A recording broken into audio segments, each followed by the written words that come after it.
What's up? Today I'm going to show you 4 easy steps to recover from an inguinal sports hernia. Let's waste no time and jump right into it. So first things first, you might be feeling a little discouraged. Maybe you're just about to get your surgery. Maybe you're a couple days post-surgery. And what inspired me to make this video is I underwent this surgery myself about 5 years ago. And I'm back to 100% recovery. And I took my recovery really seriously.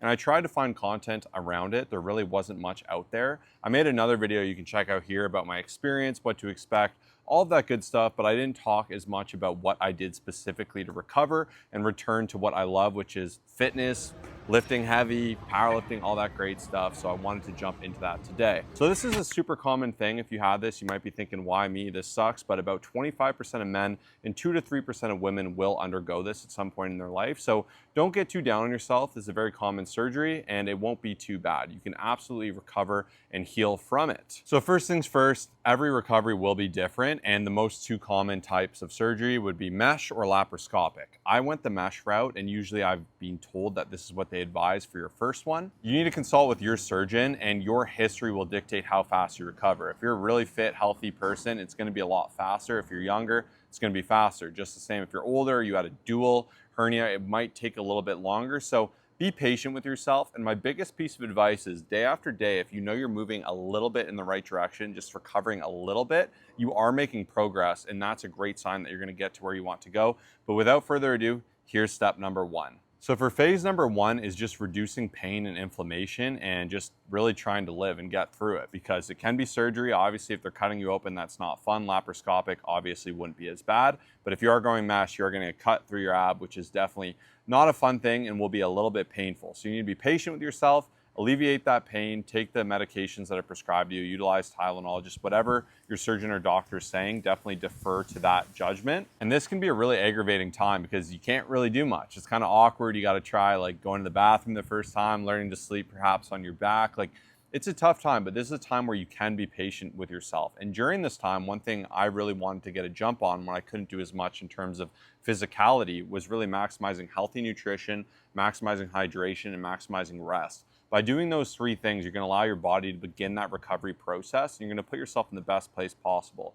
It's easy to be down on yourself and be like, oh, I just want to drink or I just want to eat garbage food, but this is not the time to do that. You're watching this video, take this serious, heal better, and you'll get moving pretty quick, which is nice. And you'll notice in a couple days, you can begin gentle movement, walking around the house, getting a couple little steps. And throughout these 4 phases, I'll mention steps because I found that was the most tangible for me. And I really had a guise of like, how many steps am I taking each day, meet that threshold and try to improve on it. But it's really important you listen to your body, because your body will be very different than mine, different to someone else's. So during this phase, we're just taking it slow, we're recovering. This phase could take you a short time, it could take you a long time. For me, I found I was getting to decent mobility and being able to walk within reason and having a lot of pain managed by about a week, maybe just under a week. So keep in mind, it'll be different for everyone, but day after day, like I said, you'll be getting a little better. Be patient with yourself. That's phase 1.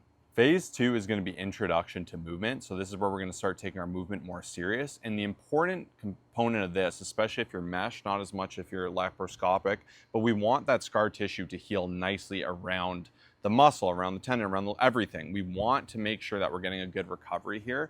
And this is where it's important we don't just keep it in a static position, never move.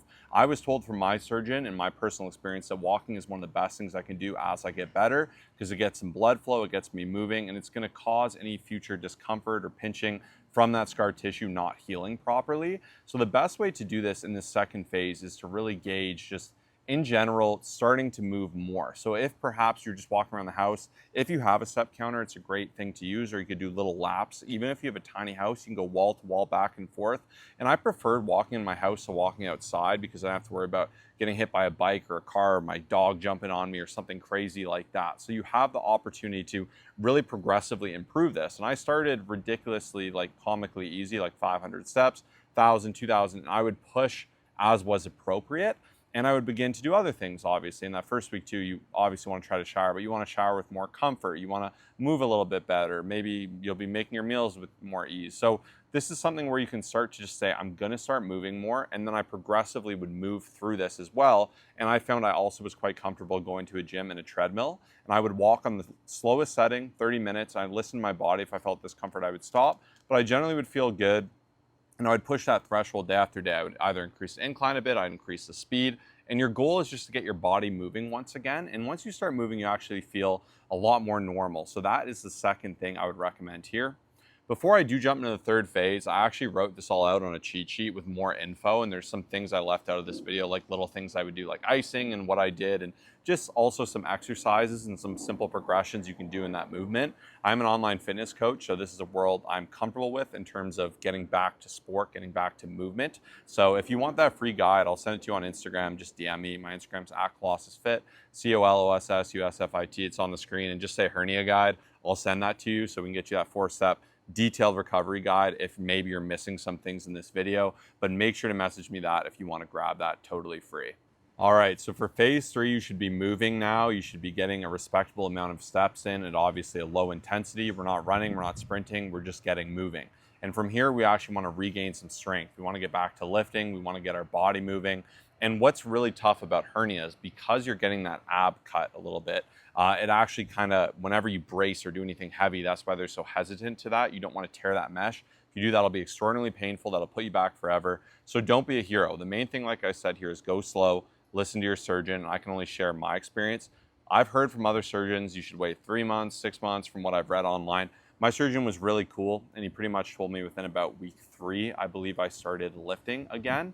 And now I wasn't hitting any PRs. It's just my experience. I wasn't doing anything crazy, but I would do a lot of movements that didn't involve me or my abs. And I'd start to regain some of that blood flow, get myself moving and training. So what I would do is I'd like get a seated bench, I'd do some curls, and I'd use 5 pounds. And because I can't do as much of a load, I would do way more reps. I would do like 10 sets of 30 or 40. And I was just beginning to go through that. And I was doing things where I didn't have to brace my abs very much. And I would have to experiment movement by movement to see what felt most appropriate. And I shared my top movements like on that sheet. But once again, it'll be so different person by person.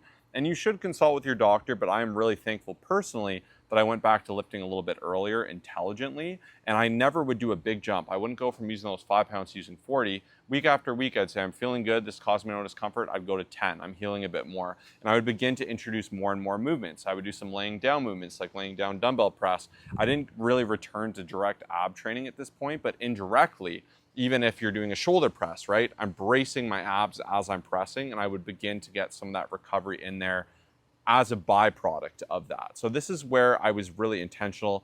And once again, I do really want to reiterate, when you're in that strengthening phase and throughout this whole process, you want to maximize your protein. You want to maximize getting a healthy amount of calories, a lot of micronutrients. So you want to be eating really good foods.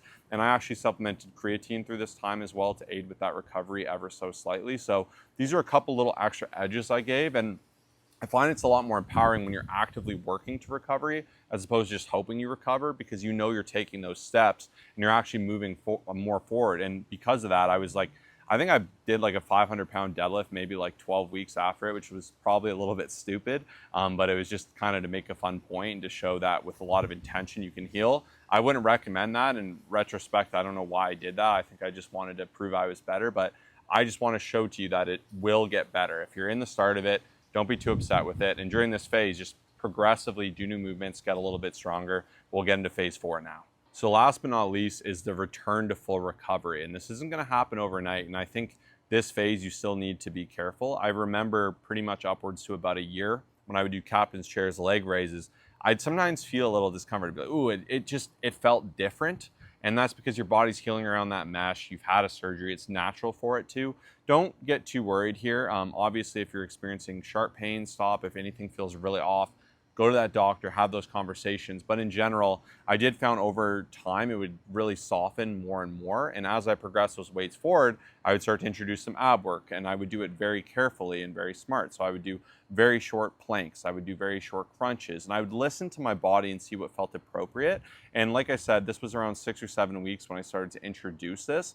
I wasn't at my full capacity for a while in that sense, but you have to listen to your body. And week after week, like if you're using that curling analogy, if I was doing 5s and I was getting to 20s and my capacity was 40 and I'm like, okay, I'm right there, I would know I'm good for certain things. And I would just be more careful with the free range stuff. You can utilize more machines. There's a lot of different things you can do. And if you want me to literally build you a progressive program, like custom made for you, I can absolutely do that. Like I said, I am an online coach. I'll put that link in the description as well, so you can go ahead and leverage that. And within that, like I said, by pairing that with really effective nutrition and rest, this can actually be a time where you can see your physique progress. And I was able to look good during this time and really minimize my muscular loss. But like I said, day after day, stay in the gym, stay moving, don't be stagnant, don't be immobile where you can have like kind of your muscles freeze up or the scar tissue not be as pliable as you want it to be, where you can move in full ranges of motion. And as you heal, it's important you do test those free ranges of motion. And by having this approach, I just find it very empowering, because my other video, like I said, it was just so sad seeing people think they couldn't lift for a year or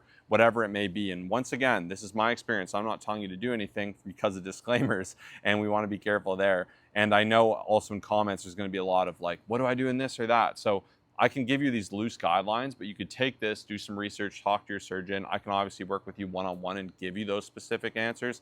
So I'd love to make that happen. But I just want to say you will recover. You will go to 100%. I've hit new PRs since. I've put on new muscle. I'm exactly who I am before this surgery. It's a common thing. It's not the end of the world. You are going to heal up. Just keep that position of optimism and just get a little bit better each day. So if I helped you, if you could smash like, that'll help get this video out to more people. There isn't really many good videos on hernias, so I'm happy to make one here. And if there's anything else you'd like to see me make a video on, please feel free to comment down below and let me know. If you want to check out my other video just about like my experience with the surgery and stuff like that, I'll link that too just below the coaching, so you can check that out and absolutely grab that free guide. Message me on Instagram if you want it. Just say hernia guide. My Instagram's at Colossus Fit once again. But thank you so much for tuning in.